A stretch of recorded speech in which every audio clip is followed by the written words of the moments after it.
Okay, next topic some rules of pronunciation ആണ് കേട്ടോ. Some rules of pronunciation ഇതും ഒരുപാട് തവണ എന്ത് ചെയ്തിട്ടുണ്ട്, യൂണിവേഴ്സിറ്റി എക്സാമിന് 4 മാർക്കിന് ചോദിച്ചിട്ടുള്ള ഒരു ക്വസ്റ്റ്യനാണ് സം റൂൾസ് ഓഫ് പ്രൊനൗൺസിയേഷൻ എന്നുള്ളത്. അപ്പോൾ ഇവിടെ ഒരു 3 റൂൾസാണ് നമുക്ക് പഠിക്കാനുള്ളത് അല്ല. അതിൽ ഒരു റൂള് നമ്മൾ ഓൾറെഡി ഈ ഒരു മൊഡ്യൂൾ, അതായത് നിങ്ങൾ പഠിച്ചിട്ടുണ്ടാവും. ഈ ഒരു മൊഡ്യൂളിൽ നമുക്ക് അറിയാവുന്ന കാര്യങ്ങളാണ്. പ്രൊനൗൺസിയേഷൻ ബേസ് ചെയ്തിട്ടുള്ള ഒരു മൊഡ്യൂളിൽ നമ്മൾ പഠിക്കുന്നതാണ്. അതിൽ ഒന്നാമത്തെ റൂൾ എന്ന് പറയുന്നത് യൂസേജസ് ഓഫ് റ് എന്നതാണ്. ഒന്നാമത്തെ എന്താണ്? യൂസേജ് ഓഫ് റ്. അപ്പോൾ ഇതിങ്ങനെ തന്നെ എഴുതി പഠിക്കുക കേട്ടോ. യൂസേജസ് ഓഫ് റ് എന്നതാണ്. റ് എന്ന സൗണ്ടിൻ്റെ യൂസേജ് ആണ് ഒന്നാമത്തെ റൂള്. അതിൽ ഒന്നാമത്തെ റൂൾ എന്താ പറയുന്നതെന്ന് വെച്ച് കഴിഞ്ഞാൽ, നമുക്കറിയാം വേർഡ് എൻഡിങ്ങിൽ വരുന്ന റ് എന്ത് ചെയ്യാറില്ല, നമ്മൾ യൂസ് ചെയ്യാറില്ല അല്ലേ. വേർഡ് എൻഡിങ് അല്ലേ, ഒരു വേർഡിൻ്റെ എൻഡിങ്ങിൽ വരുന്ന റ് എന്ത് ചെയ്യത്തില്ല, ഈസ് നോട്ട് പ്രൊനൗൺസ്ഡ്. ഈ ഒരു വേർഡ് എൻഡിങ്ങിൽ വരുന്ന റ് നമ്മൾ എന്ത് ചെയ്യത്തില്ല, പ്രൊനൗൺസ് ചെയ്യാറില്ല അല്ലേ. എന്നാൽ ചില കേസസിൽ ഒരു വേർഡിൻ്റെ അവസാനം റ് വരികയും തൊട്ടടുത്ത വാക്ക് തുടങ്ങുന്നത് ഒരു വവൽ സൗണ്ടിലാവുകയും ചെയ്താൽ ആ വേർഡ് ഫൈനൽ പൊസിഷനിൽ വരുന്ന റ് നമ്മൾ എന്ത് ചെയ്യും, പ്രൊനൗൺസ് ചെയ്യും. ആ റിനെയാണ് നമ്മൾ എന്തെന്ന് പറയുക, ലിങ്കിങ് ആർ എന്ന് പറയും. അതിനെ എന്താ പറയും, ലിങ്കിങ് ആർ അല്ലെങ്കിൽ ലിങ്കിങ് റ് എന്ന് പറയും. അപ്പോൾ നമ്മൾ ഒന്നാമത്തത് യൂസേജ് ഓഫ് ആർ ആണ്. റ് എന്ന സൗണ്ടുമായിട്ട് റിലേറ്റഡ് ആയിട്ടുള്ള സാധാണ് പഠിക്കുന്നത്. അപ്പോൾ നോക്കിയാൽ word ending r is not pronounced അല്ലേ.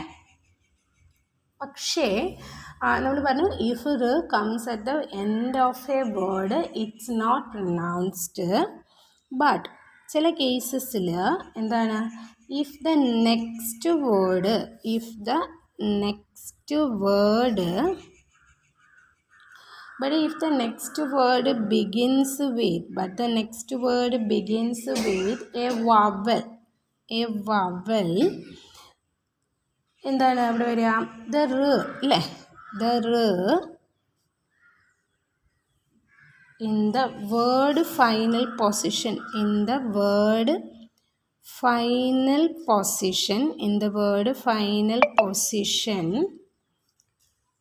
is pronounced. Okay, such റ് is traditionally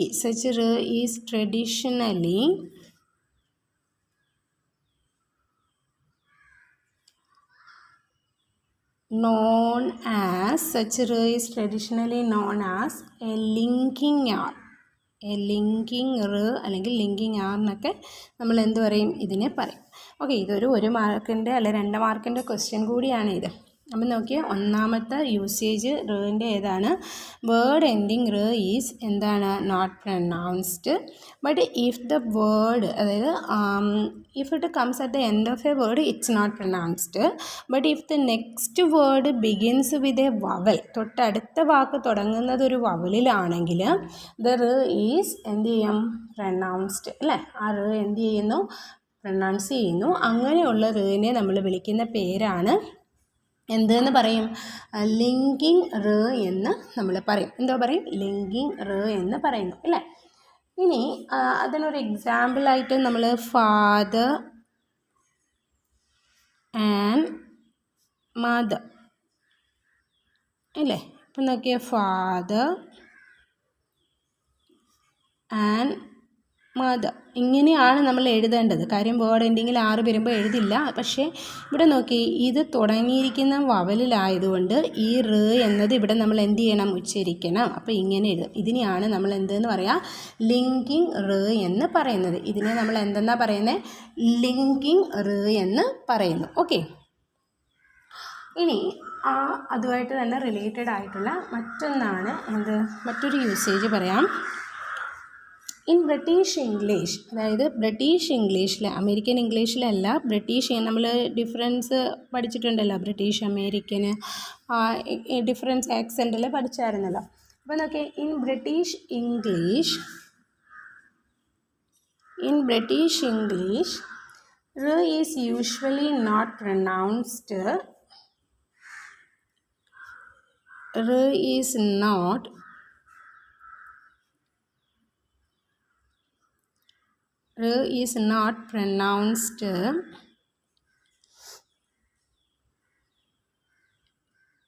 if it is followed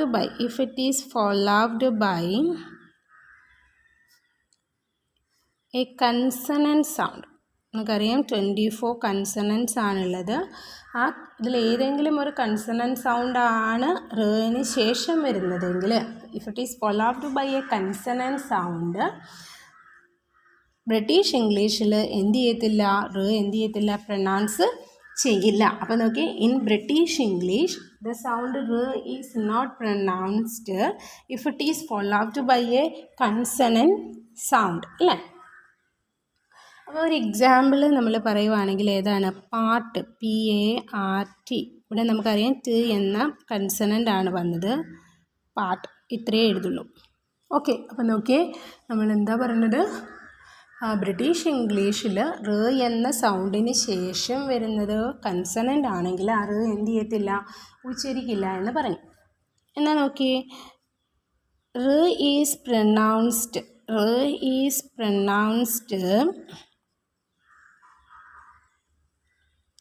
if it is followed by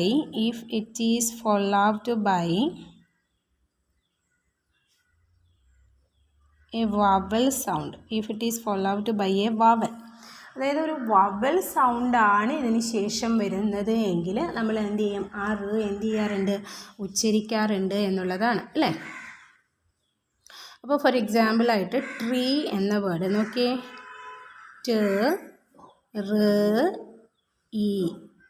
അല്ലേ, ട്രീ. അപ്പം എന്നതാണ് ഇവിടെ എഴുതിയത്. അതിൻ്റെ കാരണം എന്താണ്? അതിന് ശേഷം വന്നതൊരു വവൽ ആയതുകൊണ്ട് ആ നമ്മൾ എന്ത് ചെയ്തു? ഇവിടെ ഉച്ചരിച്ചു. അപ്പോൾ ഇതാണ് യൂസേജസ് ഓഫ് റുമായിട്ട് റിലേറ്റഡ് ആയിട്ടുള്ള റൂളാണ് ഞാൻ പറഞ്ഞത്. പ്രൊനൗൺസിയേഷനകത്ത് ഒന്നാമത്തെ റൂള് യൂസേജസ് ഓഫ് എന്ന സൗണ്ടുമായിട്ട് റിലേറ്റഡ് ആണ്. അതിൽ word ending is not pronounced. Word എൻഡിങ്ങിൽ വരുന്ന എന്ത് ചെയ്യാറില്ല എന്ന് പറഞ്ഞു? പ്രൊനൗൺസ് ചെയ്യാറില്ല എന്ന് പറഞ്ഞു. അതായത് if comes at the end of a word, it's not pronounced, but എന്താണ്? if the next word begins with a vowel, the will be pronounced, അല്ലേ? അതിന് ശേഷം വരുന്നത് ഒരു വവലാണെങ്കിൽ ആ എന്ത് ചെയ്യും? അവിടെ പ്രൊനൗൺസ് ചെയ്യും. ആ നെയാണ് നമ്മൾ എന്തെന്ന് വിളിക്കുന്നത്? ലിങ്കിങ് ആർ അല്ലെങ്കിൽ ലിങ്കിങ് എന്ന് പറയുന്നു, അല്ലേ? അടുത്ത യൂസേജ് എന്താണ്? അതായത് എന്ന സൗണ്ടിന് ശേഷം ഒരു കൺസണൻ്റ് വന്നു കഴിഞ്ഞാൽ ആ എന്ത് ചെയ്യത്തില്ല? നമ്മൾ ഉച്ചരിക്കില്ല. എന്നാൽ ന് ശേഷം വരുന്നത് ഒരു വവലാണെങ്കിൽ ആ നമ്മൾ അവിടെ എന്ത് ചെയ്യും? ഉച്ചരിക്കും, അല്ലേ? അതാണ് റുമായിട്ട് റിലേറ്റഡ് ആയിട്ടുള്ള യൂസേജസ്. റൂൾസ് ഓഫ് പ്രൊനൗൺസിയേഷനിലെ ഒന്നാമത്തെ റൂളാണിത്, യൂസേജസ് ഓഫ് എന്നത്. ഇനി രണ്ടാമത്തത് എന്ന് പറയുന്നത് pronunciations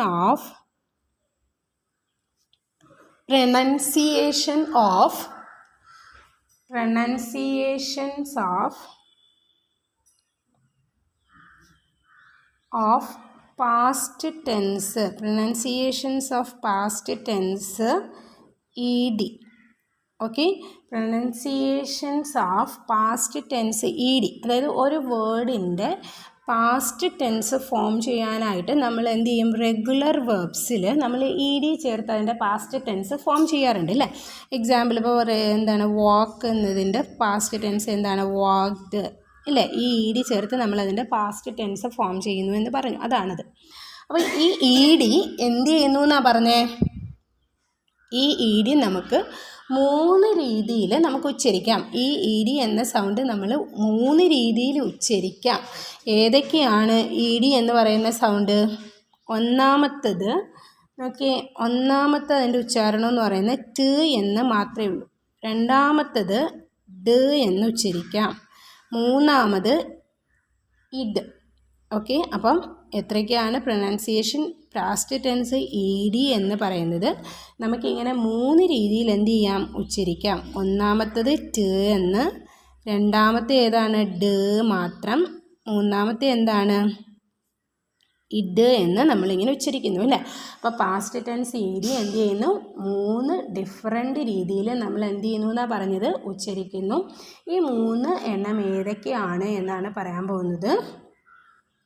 അപ്പോൾ എവിടേക്കാണ് ട് യൂസ് ചെയ്യുക, എവിടേക്കാണ് ഡി യൂസ് ചെയ്യുക, എവിടേക്കാണ് ഇഡ് യൂസ് ചെയ്യുക എന്നുള്ളത് നമുക്ക് പഠിക്കണം.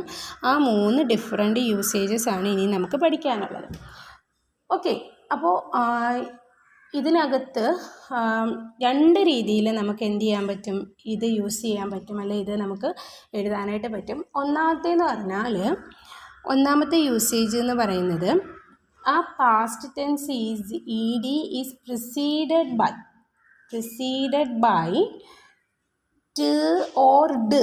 അതായത് ട് ഓ ഡ് ഓ ആണ് ആ പാസ്റ്റ് ടെൻസിന് മുന്നേ വരുന്നതെങ്കിൽ, ഒരു വേർഡിൻ്റെ പാസ്റ്റ് ടെൻസ് ഫോം ചെയ്തിരിക്കുന്ന ഇ ഡി എന്ന് പറയുന്ന ആ ലെറ്റേഴ്സിന് മുമ്പേ നമ്മൾ യൂസ് ചെയ്തിരിക്കുന്ന എന്താണെങ്കിൽ, ഇ ഡിക്ക് മുമ്പ് ടി ഒ ഡി ഒ വന്നു കഴിഞ്ഞാൽ, ഒന്നാമത്തെ റൂള് ഞാൻ പറയാം. അതിൽ തന്നെ ഒന്നാമത്തേതാണ് പറയുന്നത്.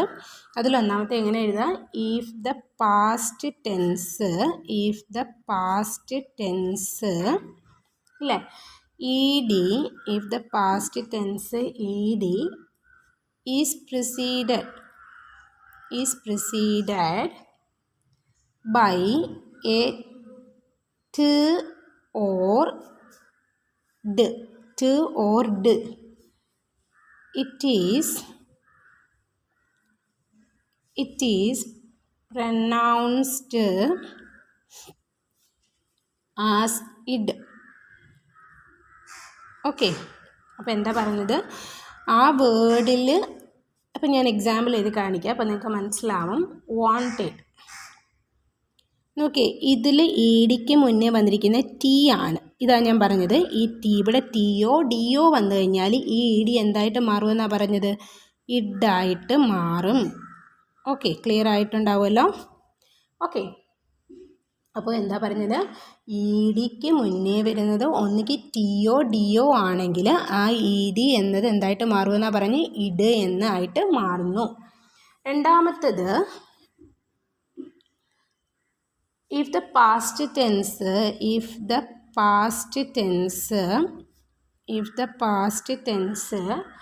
E D is preceded by a voiceless sound other than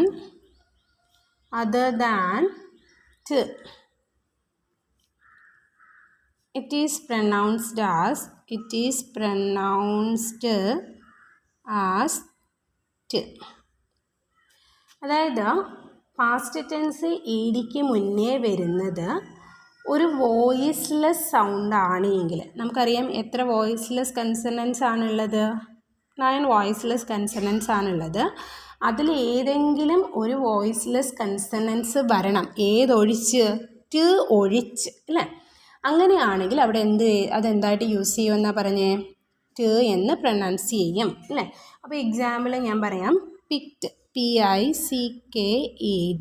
ഇവിടെ നോക്കിയേ, ഇ ഡിക്ക് മുന്നേ വന്ന ക്ക് എന്നതൊരു വോയിസ്ലെസ് കൺസണൻ്റ് ആണ് അല്ലേ.